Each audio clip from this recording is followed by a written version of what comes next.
Welcome to the Thundercloud. I'm expecting that we won't see Nameless here tonight. As his Yankees have faced another defeat at the hands of the Toronto Blue Jays. So we've got two more to go this series and five more on the season against the Yankees. So it's been a pretty good stretch. I believe the Blue Jays can set a franchise record if they beat the Yankees the rest of the way, which won't happen.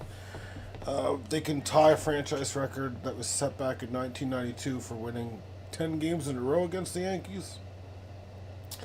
So we'll see what happens. Most likely it won't, but would be kind of nice to see that happen. They did set a franchise record tonight, and that being their 11th home win in a row. Previous to that was 10, obviously, if they're setting a new one. And then they had a few tens and a few nines in a row. But setting a franchise record like that is always a good thing. So let's actually just start with the Blue Jays, even though let's actually get the basketball out of the way just in case Sage makes an appearance. So the only thing we have in the world of basketball is Chris Paul signing a one-year deal with the LA Clippers. Looks like it's worth $3.6 million. I'm not really sure how much he has left in the tank at this point. I mean, he's obviously going to be their bench point guard, and that's really all there is to it. Other moves for NBA, I mean, it's all been shit, basically. So you've got Lakers waiving center Trey Jamison. Well, who the fuck is that? You've got a report basically saying that the Suns are interested in restricted free agent Jonathan Kuminga. I mean, Kuminga, I'm sure there's a lot of teams interested. I expect he will be back to Golden State next year. The Magic signed Orlando Robinson to a two-way contract. I can say one thing: if you're on a two-way contract, you're probably shitty. That means you can go to the G League and so forth. I guess this guy spent time with the Raptors last year, so that probably means he's a very poor player if we didn't want him. Lakers plan to sign Christian Koloko. I think he was a center for the Raptors that we took in the second round, so we must have already parted ways with him. Doug McDermott used to be good. Looks like he's signing a one-year deal with the Sacramento Kings. Other than that, that's all we got for NBA. NFL, we've got good news if you're a Packers fan. We have extended Zach Tom to a 4-year, $88 million contract extension, so I believe that would carry him through I think that's going to carry him through the 2028 season, so you'd have, this year was his last year, and then the 4-year extension, so that's takes him to 2029, I believe. So he's one of the best young tackles in the game. So I guess he can earn up to $92 million on the deal. $30.2 million signing bonus, so that's just money I think that he sees up front. Packers always find these gems in drafts, so, and when I say gems, I mean late round picks on the offensive line. So he was a 4th round pick back in 2022. Hard to believe it was that long ago we got him. He's just really good all around. I mean, he fucking plays the position well. So that's great for the offensive line. Now, in terms of what I think is going to happen next for the offensive line, I do not think we're going to cater to Elgton Jenkins. I do not think he's going to be an extension that we give until maybe in the offseason. But I actually think he'll be a guy we release. Not now, but after the season. I think he's still got another year left on his deal. And this will definitely mean that Rasheed Walker and Sean Ryan are not going to be here much longer, because if Rasheed Walker is going to get close to $18 to $20 million at least per year, and then you've got Sean Ryan probably going to command 15 or so if he has another good year. Those guys aren't going to be around, so we really got to hope that Jordan Morgan and Anthony Belton, at least one of them, pan. Then we've got some other guys too. You never know. It's Rasheed Walker was a 7th round draft pick, and hard to believe he was taken 4 years ago already. It's crazy. But anyways, big signing for the Packers. That is a huge deal, and everyone expected it. to be honest with you, I expected he would have got paid more. I was expecting like closer to like 30 per year, but the fact that they're getting him at 22 per year, I know it's a lot of money, but it actually seems kind of like a bargain if you're asking me.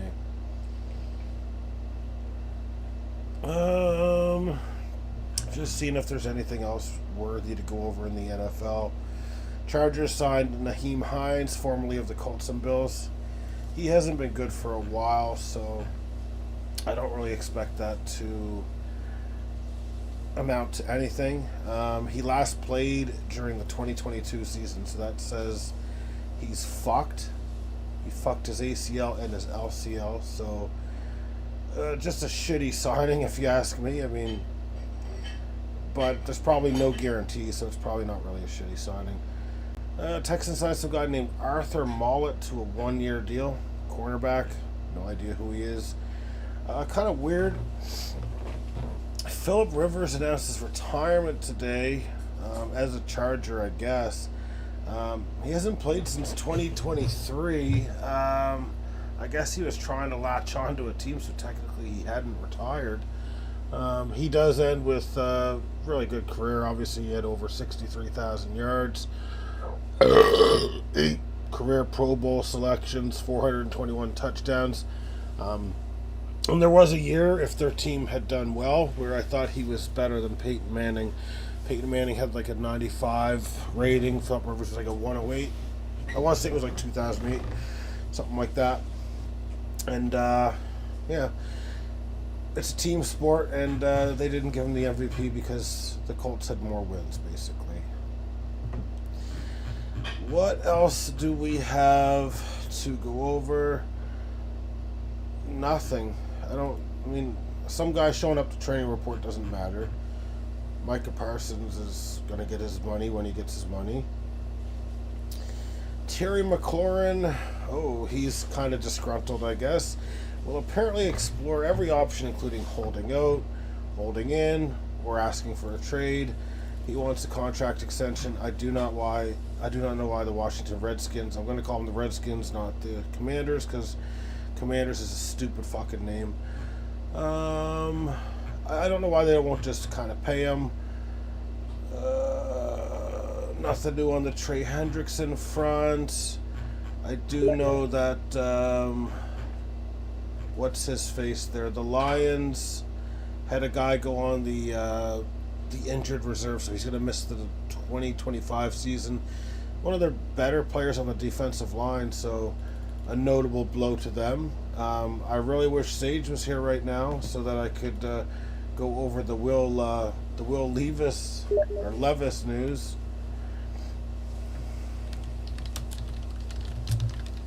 Just see if I can bug him here. It looks like he's playing Run Escape as usual. But yeah, Will Levis has been shut down. He had to get surgery on his throwing shoulder. He was not going to be the starter anyway because he was replaced by the number 1 overall pick, Cam Ward, earlier this year.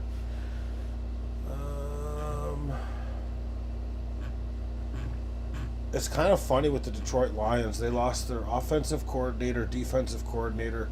They still have injuries running amok, and they've also lost 8 assistant coaches as well. I don't think we're going to do it today. I think tomorrow we're going to get a game in, though. Tomorrow I do want to get a game, so I mean, I'll see if I change my mind. Maybe we can do an off-the-year one, but for now I'm going to say likely not. Probably tomorrow. I wouldn't mind doing the third one, though, so I would like it if you guys both had the third one ready. Do you know what happened that really pissed me off? I was on a Balatro run, and I was going to win it, most likely, and I went to piss, and then when I returned from my piss, I was kind of distracted because the game was still kind of, they were still talking, and I was up to plus 50, so it was a plus 50 malt, and then I had Blueprint next to it, and then I fucking accidentally played a fucking jack for a flush, and literally flushed it all the fucking way down. It was absolutely fucking terrible. It was fucking so annoying that I fucking did that. I don't usually fuck up with Ride the Bus, but oh my fucking god. It was fucking terrible, honestly. Well, I'm glad that you joined us for the MLB talk here. Did you have a chance to watch the game yourself there, Nameless?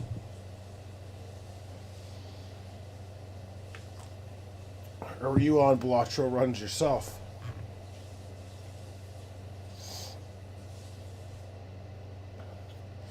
Actually, you have to take a dump. Wow, it's very fitting given what we were just talking about. I know the feeling though. It happened last night. Won't be back in 2 minutes. Well, you're gonna savor it. I understand where you're coming from there. All right. Well, I'm gonna go over the Blue Jays game. The Blue Jays did top the New York Yankees 4-1, upping their record to 59-41, and as I previously stated, setting a franchise record for getting an 11th win in a row at home.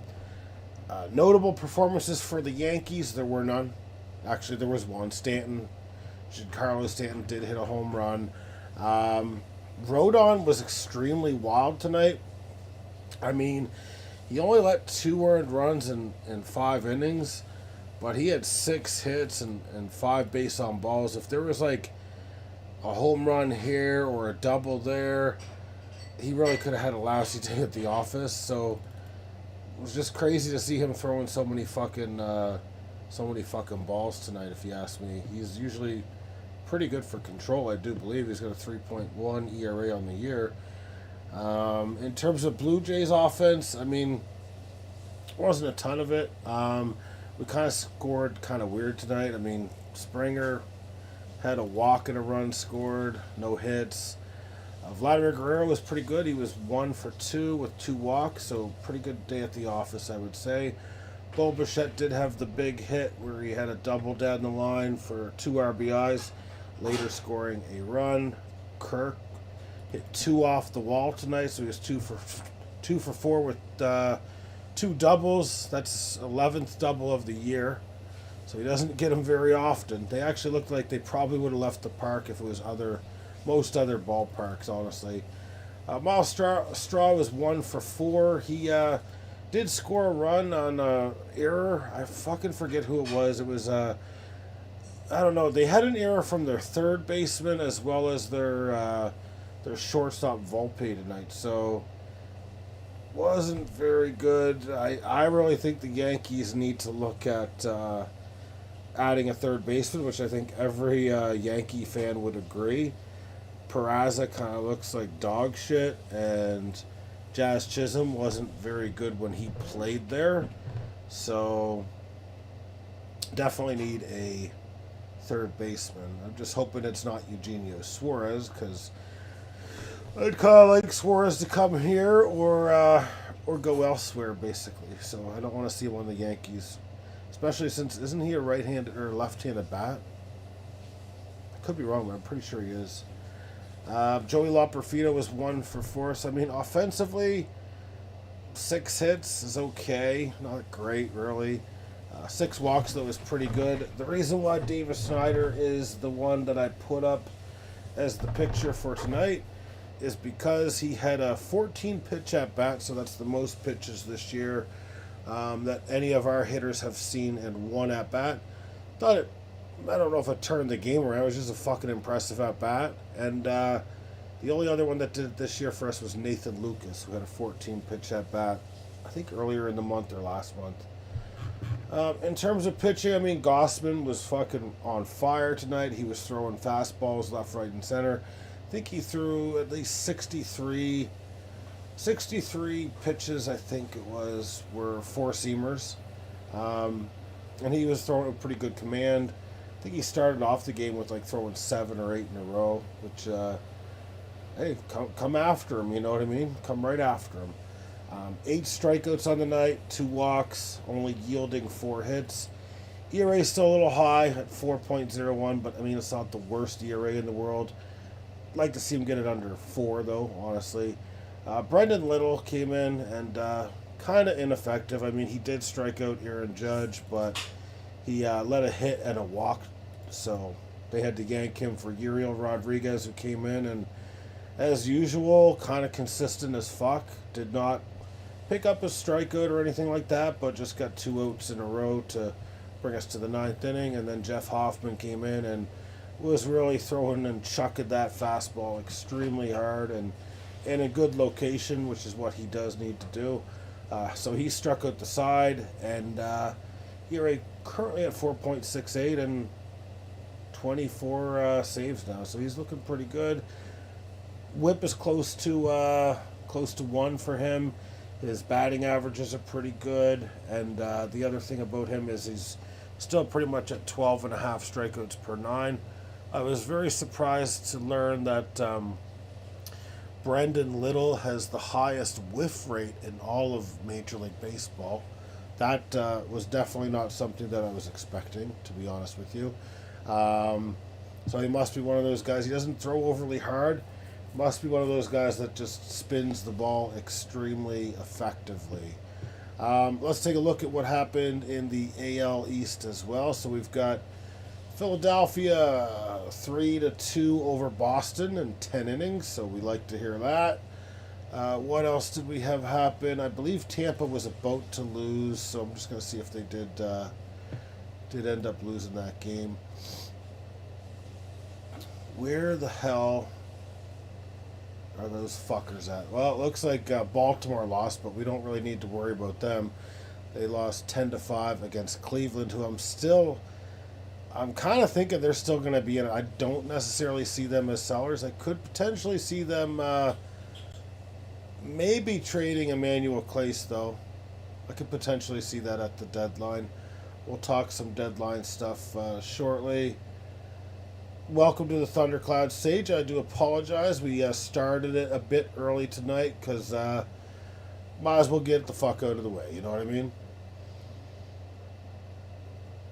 Tampa Bay did end up losing 8-3 to the lowly Chicago White Sox, so not a good loss to take, but we've also lost to them ourselves. So let's take a look at the standings. So like I said, Blue Jays 59-41. They're 4 games up on the Yankees. The Yankees are 2 games up on Boston. I think Boston will be probably around 500 by the end of the year. I don't really see them being too many games over 500. But you never know. They got some good young players on the team. Tampa, though, being 7 games back of the Jays is kind of interesting. So they're now out of the wild card positioning. Kind of skidding a little bit lately. They're 3-7 in their last 10 ball games, so that's not going to get the job done. You're damn right it's early, Sage. You're damn right it's early. And we don't really need to talk about the Baltimore Orioles. They are 14.5 games back, and guess what? They're not going to make the playoffs. But the one notable thing about the Orioles is apparently they're ready to trade away 3 more relievers. So I believe they had just recently traded Brian Baker to the Tampa Bay Rays for, who was that? It was a weird trade. I think it was for a draft pick or something. Yeah, that's right, Tampon Bay. Basically, that's a site that I don't want to picture in my head, fucking Tampon Bay. Thank you for putting that visual inside my skull and my cranium. What I'm basically hearing is that they've got 3 relievers. I'm trying to figure out which ones they are. I know Gregory Soto is one that the Blue Jays have been in talks with. Andrew Kittredge is another one, not linked to the Blue Jays that I know of. And then the other one they've got there, Sir Anthony Dominguez, I think, is the other one that the Blue Jays are in talks with. So we're looking at 2 guys from the Orioles. I really like the idea of Soto. I did not know Andrew Kittredge was, a former player of Tampa Bay. I do know he was on St. Louis last year because I had him in Fantasy League, and he got me a ton of fucking holds. But yeah, that's what they're going to kind of have to do. They're going to have to trade away some guys that are on expiring deals and that sort of thing. I do not believe they're going to trade Felix Bautista or anything like that. That would just be absurd. You know, long-time tamponer. Okay. Let's move off that. So other guys, we already kind of talked about, I believe, for the Blue Jays. Rumors that would be like, what, Mitch Keller, David Bednar, Emmanuel Clace, I think would be a possibility, just given that the Blue Jays do make a lot of trades with Cleveland, given Ross Atkins and Mark Shapiro's ties to Cleveland. But I don't know if Cleveland's really going to sell yet. They're only like 3.5 games out. I don't think I would sell if I was only 3.5 games out, especially with how Tampa's been playing and kind of the fool's gold that is the Boston Red Sox, in my opinion. So I'm not necessarily certain they're going to trade him at all. Be nice if they just gave us fucking Jose Ramirez, though. I'd fucking take that. The AL Central, though, is they're not going to catch Detroit. Detroit is a legitimate team. They're not going to catch Detroit. The best team in baseball, I believe, for record, is the Detroit Tigers. They are 60-41. So you're going to have to play 20 to 25 games above 500 to win that division, in my opinion. Or at least 20. Yeah, at least 20 games, I would say. So I don't think that's going to happen. I mean, you never know. They could go on like a 10, 13 game winning streak. But I think that the Detroit Tigers are actually a legitimate fucking team. They've got some good pitching. They've got some good hitting. I actually do trust Detroit. What else do we have? Yeah, I'm just checking to see. Yeah, Detroit is the only 60-win team in baseball right now. And the next highest is actually, for win total, is actually the Blue Jays, Chicago Cubs, and Milwaukee Brewers, who are all at 59.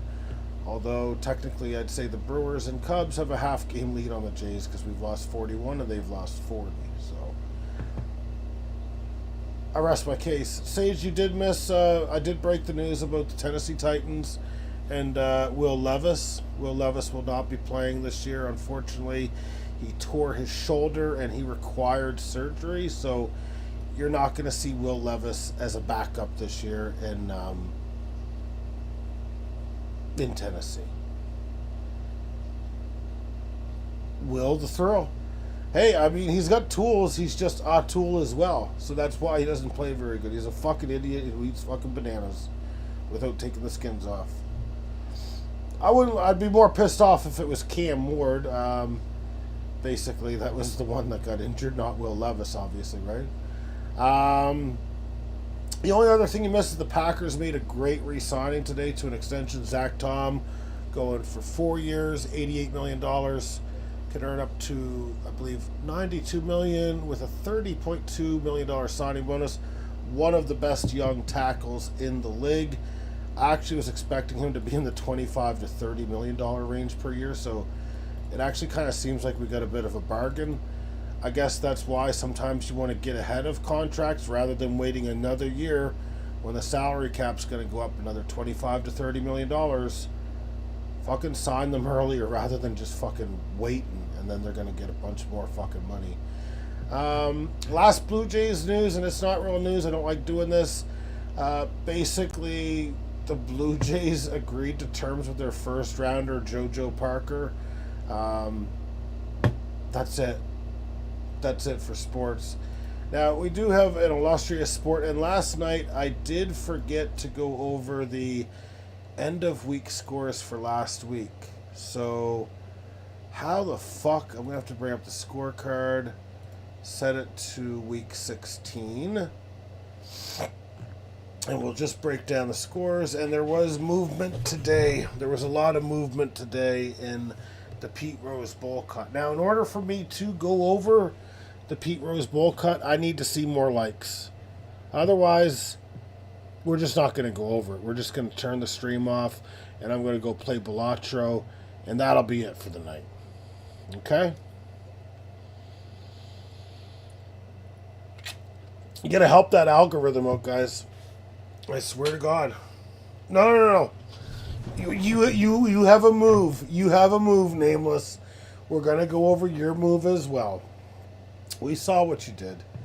You didn't think we'd see, but we saw what you did. Now, here we go. Do you know what's kind of funny?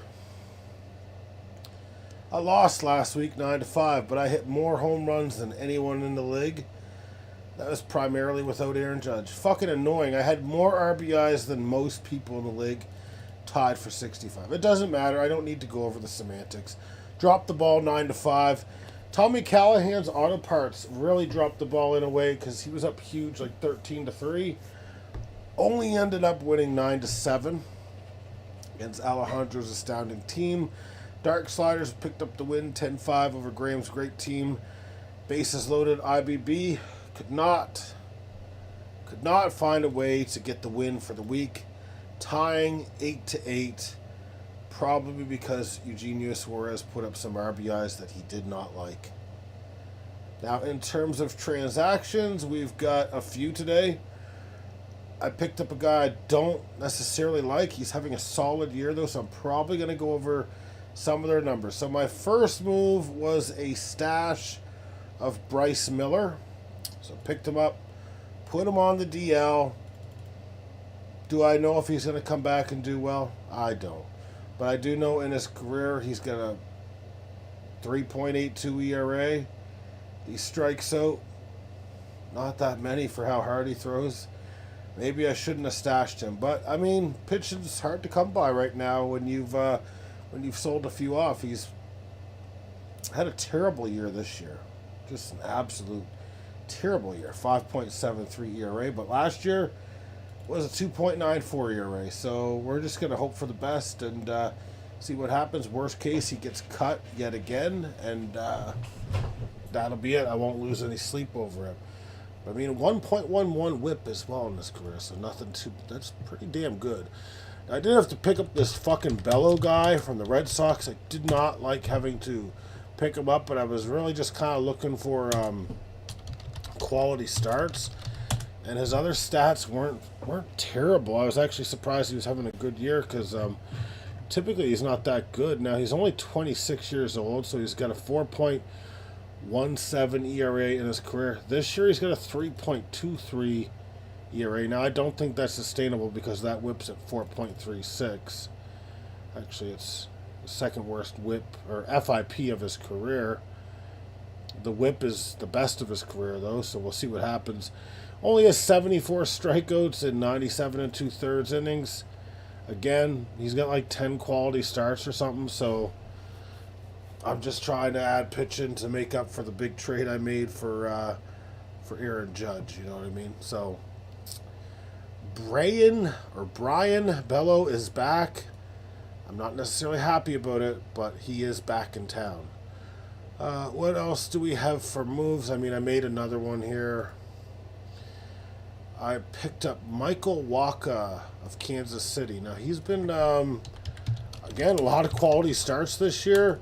He is certainly exceeding my expectations in terms of performance. I think he was at like a 3.54 ERA. I'll just get the numbers out here for him. Wow, like, Brave search engine is not very good. I literally type in Michael Wacha baseball reference, and it's literally like the fourth fucking article down. That's absolutely fucking terrible. Well, I don't know. 3.62 ERA this year. Doesn't strike out a ton. 85 strikeouts in 112 innings. Gets quality starts. He's got a 1.24 whip, so not too crazy about that, but it's not terrible. So he does enough. I mean, fuck, I thought he was a lot older than he was, to be honest with you. He's 33 years old. He's been around since 2013. I thought he'd be at least 36 or 38. He started pretty young, though. He started when he was 21 years old. So try to chip away at the pitching, you know, have good enough pitching and that sort of thing to get by. I do have a player I'm going to put on the trade block here shortly. We've got Max Scherzer being added by me. I like what I see when he pitches. I think he's worth a gamble. Nathaniel Lowe was designated for assignment because his OPS was around 700. So effectively, every player that I got in the Aaron Judge trade, outside of Aaron Judge, has been dropped. Giancarlo Stanton was added for Spencer Steer. So I believe that's just a man desperate for power, looking to add a little pop, a little bit of pop in the bat. And he does have pop in the bat. He hit a home run tonight. Now his average will not sustain at 288 or whatever it is. It will probably fall damn near around 214, 220 would be my guess. I'm going to read what Zhao says. Yeah, he was a young phenom with the Cards. I remember when he was a prospect, man, coming up. I just thought he'd be older, honestly. Just 33 just seems fucking... For a guy that's been around for 12 fucking years, you know what I mean? Maybe I was mixing him up with Adam Wainwright. Because Adam Wainwright's definitely 40. Adam Wainwright, I believe, started out as a hitter and then transitioned to a pitcher because he couldn't hack it. Literally, he couldn't hack it as a hitter. So, there was that for him. So far this week, let's go over our scores here. 7-7 between me and Bases Loaded IBB. It's an extremely personal match. Tommy Callahan is looking to run the table and go up big in first place, 13-3 over Graham's great team. The Dark Sliders comes out to the tune of a 12-2 score over Alejandro's astounding team, and Annette's awesome team coming out swinging with Eugenio Suarez and company, 10-4. Now, I do want to make trades. I believe Sage has told me that the trade deadline is July 28th or July 27th. I think at the end of the 27th, that's when the trade deadline does commence. So we might want to talk shop on some trades. Now, I'm really just looking to add a pitcher. I do have Yordan Alvarez returning about a week from now. So I am looking to trade Ceddanne Rafaela, who has been playing pretty good this year. He plays shortstop as well as outfield. His stat line so far is a 782 OPS, not including today's stats, which should give it a bump. And I will include a pitcher with him for a slight upgrade in pitching. So, if any of you need a shortstop / outfielder that's pretty good, hitting in Boston, he's got 333 at bats, top prospect in baseball, as well as a pitcher, and you want to give me a better pitcher, give me a call. My phone line is left out. It's on 24/7. You can give me a call. It's open office policy here. Ooh, Blake Snell. Blake Snell's returning soon. Ooh, 58 pitches so far. He's soon back. Nice.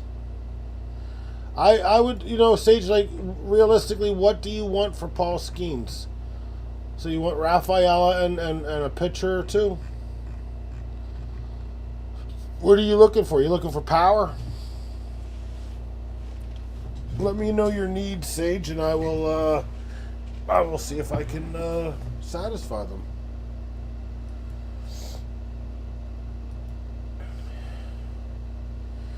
You're looking for a big boy. Well, I do have Aaron Judge. But I think you know that what I would charge for Aaron Judge is not going to be very nice. It's not going to be very nice at all, because you saw what I had to give up to fucking get Aaron Judge. And it's hard when you trade Eugenio Suarez as part of 4 other guys. One of them probably going to win the fucking Cy Young. And you see 4 home runs in 2 days by Eugenio Suarez. I'm absolutely, I could trade Ellie De La Cruz, but Ellie De La Cruz was my 5th overall pick, and I am not super aggressive for pitchers. I am more willing to pay the premium for a stud that is a position player. Let's just put it that way. You're going to have to pay up for fucking Ellie De La Cruz. He's got 26 stolen bases, 18 home runs. He's got an 843 OPS, and he plays shortstop. Shortstop.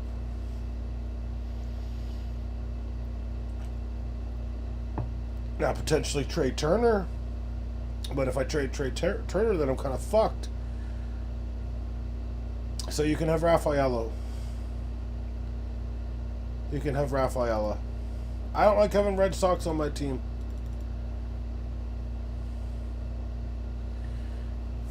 I mean, Devers would make it interesting. I guess.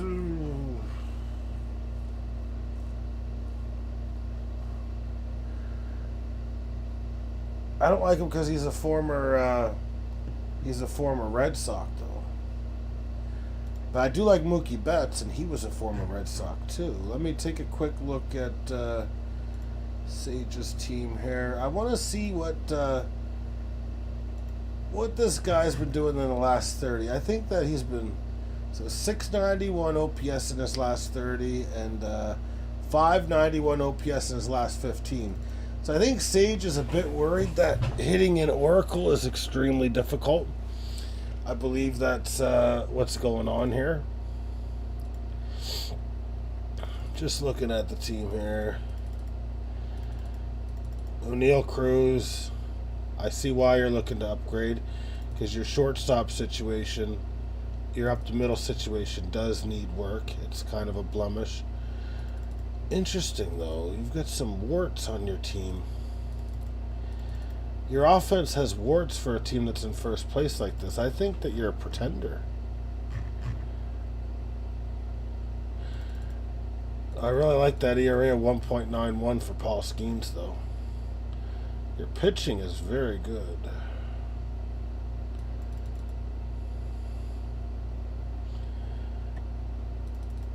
I don't know if I can accommodate a Paul Skeens trade per se, but there's definitely a lot of pitchers. I don't want to get into reliever talk. There's definitely a lot of pitchers here that that I'm intrigued by.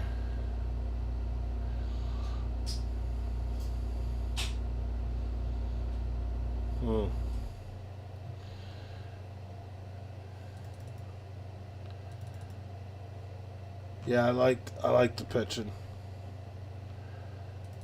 Maybe I should add Mackenzie Gore back. I feel like that was a bit of a fuck up.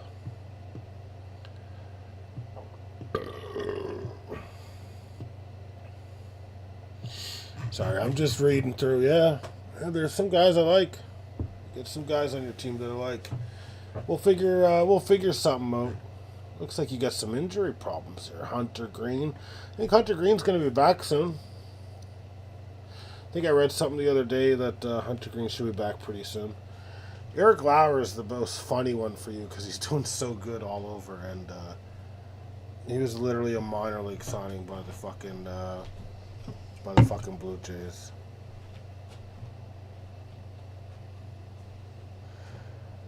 All right, we're gonna call it there. There's nothing else really to go over in the world of sports unless you guys think I missed anything. Do you guys believe I missed anything? I like Lauer. Eric Lauer, I liked that signing from the get-go, honestly.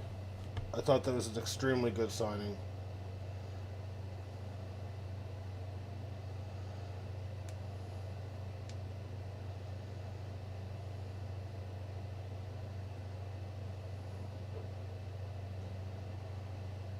All right, guys, that's it. We'll do. I think we'll do one game of Age of Empires tomorrow, and because I can't do I almost said on school nights, on work nights I can't do fucking 2 or 3 of them. Oh, Jack Leiter was picked up. Oh, I forgot about Jack Leiter. That is a true statement, actually. How could I forget about Jack Leiter, who is completely mediocre? Where is my head at? Jack Leiter was added by Bases Loaded IBB. Let's just take a quick little glance at the stats here.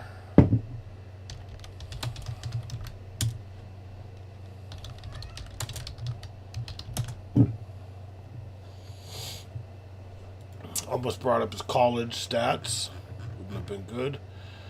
He's got a 0 WAR, 4.37 ERA, 69 strikeouts, and 80 in the third inning, 4.49 FIP, and a 1.36 WHIP. So congratulations on adding Jack Leiter, who looks to be... that's all I'm going to say about that. That's what he looks like. Just take a moment of silence for the owner of that fucking picture right there. Well, I'm intrigued to hear about the run of Balatro. You're up $211 on Ante 8, which tells me that you probably have the Bull, would be my guess, or Bootstraps, or something that is related to having a good amount of money. The green deck. Well, the green deck has nothing to do with the money. So, interesting. Just building up because you're not discarding, right? The green deck is the one with the... Yeah, $1 for discards. Yeah. But that's like... You're talking like maybe not too many. How many discards do you have? 3 or 4?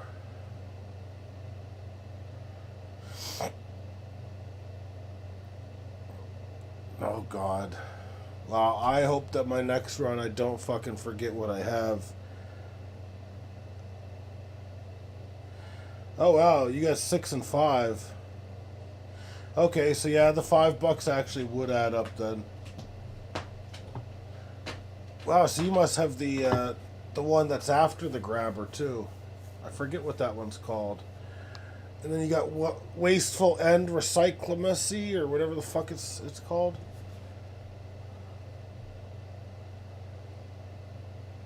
Must have quite a few vouchers unlocked. Have you discovered antimatter yet?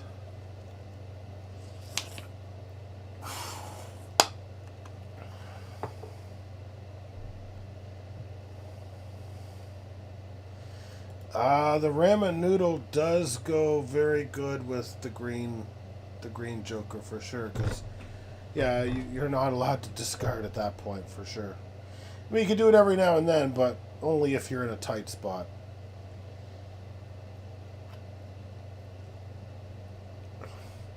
Well, I wish you luck on your run. Are you on the boss yet, or what?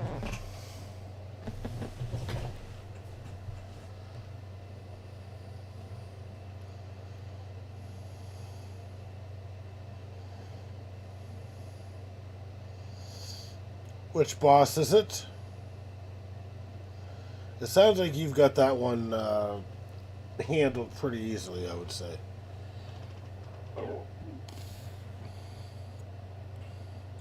Cerulean Bell will be easy for you. That'll be easy because you've already been kind of practicing like that without doing the discards and shit. Well, congratulations on a successful run. I'm going to start one of my own while I listen to some tunes. So everyone, have a good night. We will reconvene tomorrow, and we will do... Make sure both you guys have Age of Empires 2 and 3. I might want to do Age of Empires 3 tomorrow, so just keep that in mind, okay? Alright, good night, guys. Chat tomorrow.